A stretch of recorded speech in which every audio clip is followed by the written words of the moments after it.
Here at the Maumee Branch Library in Northwest Ohio, Ohio House Minority Leader Allison Russo joined one of her colleagues in the Ohio Democratic Caucus in the State House, State Representative Erika White. This was a town hall discussion in which constituents had a variety of questions, ranging from economic development to, of course, education. Here's my conversation one-on-one with Leader Russo about some of the highly debated issues in the State House and her perspective on them. Kind of speak to what has changed since the last time we spoke, which was at the beginning of the year. Obviously, a lot has happened.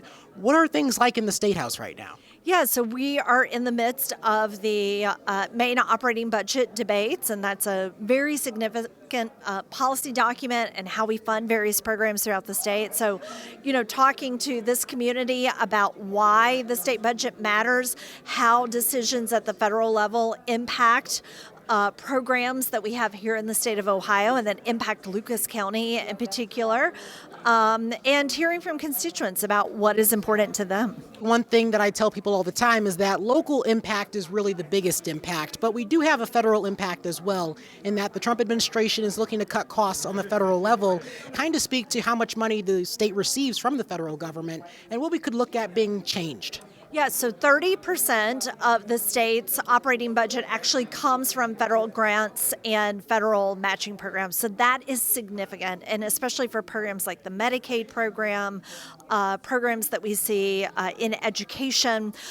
So any discussion that is happening at the federal level, cuts in services, cuts to funding, all of that trickles down and directly impacts programs that we have in many of our communities, programs for older residents, programs for children, programs for veterans, programs for individuals with disabilities. So it all has a direct impact on very real people. And one topic you're very passionate about, and I recall even from our conversation back in January, is education.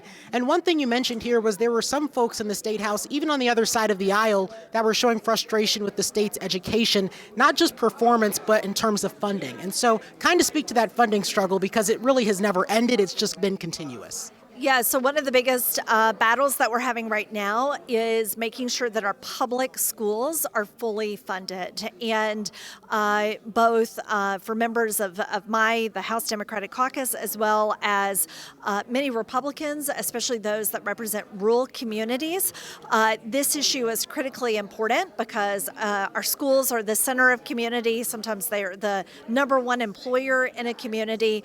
But most importantly, making sure that we are supporting our students, our future workforce with the resources that they need to learn and develop is critically important. And I think our number one job as a state. And obviously we're talking K through 12 education here, but there was a major bill that affected higher education, Senate Bill 1. So kind of speak to that. Obviously there is the supermajority that Republicans have in the State House, and so Democrats really weren't able to change much with this bill, but kind of speak to what those conversations look like in terms of higher education as well as diversity, equity, and inclusion. So let me say Senate Bill 1 was passed by both the House and the Senate. It was signed last week by the governor pretty quickly. It is destructive to higher education here in the state of Ohio, but the most important thing about Senate Bill 1 is what it does not do. It does not address the cost of higher education. In fact, it probably will make it more expensive because of the administrative cost, nor does it do anything to ensure that more students here in the state of Ohio stay here in Ohio and attend our institutions of higher education. It does a lot of destructive things, anti-worker, anti-free speech, but it also is not addressing what is the real need of Ohioans, and that is making sure that we have more opportunities for students to attain higher education and that it is affordable. And there are Democrats on the national level who are currently having that struggle of how they exactly push back and make sure that their perspective is still heard in legislation. But Ohio Democrats have had that struggle for years now. And so kind of speak to what advice or guidance you could offer in terms of that situation. Well, I think, for us, it's about showing up, continuing to show up at things like town halls. We are not afraid to hear from our constituents, to talk about the issues that matter to our communities. And so we have to keep showing up. We have to keep demonstrating why the decisions that are made by those in power are harmful to our communities. and we're not going to stop doing that no matter what, if the environment is favorable or not. One of the areas we did mention that you see common ground is on education when it comes to local school funding, public school funding. Are there any other areas in which the legislature does have that space to actually work together and get things done? Yeah, I think that there are several areas. One is, we tend to find quite a bit of bipartisan work and agreement in spaces like behavioral health and addressing those needs, particularly among children. How are we meeting the needs of children who are most vulnerable? So there's a lot of common ground there that we've been able to find opportunities to work together in a bipartisan way that I think is productive, and more of that, in my opinion. And obviously a lot of budget work is also going to be happening tomorrow. So before we wrap up, kind of speak to what's happening tomorrow and what part of the process we're at now. So in the next week and a half, you will see the House version of the budget bill. So the governor has introduced his version. The House will respond. The House majority will respond. There will be some tweaks to that. It will then get a vote from the full House. And then once that happens, it goes to the Senate and they do their work on the budget bill for the rest of April and May.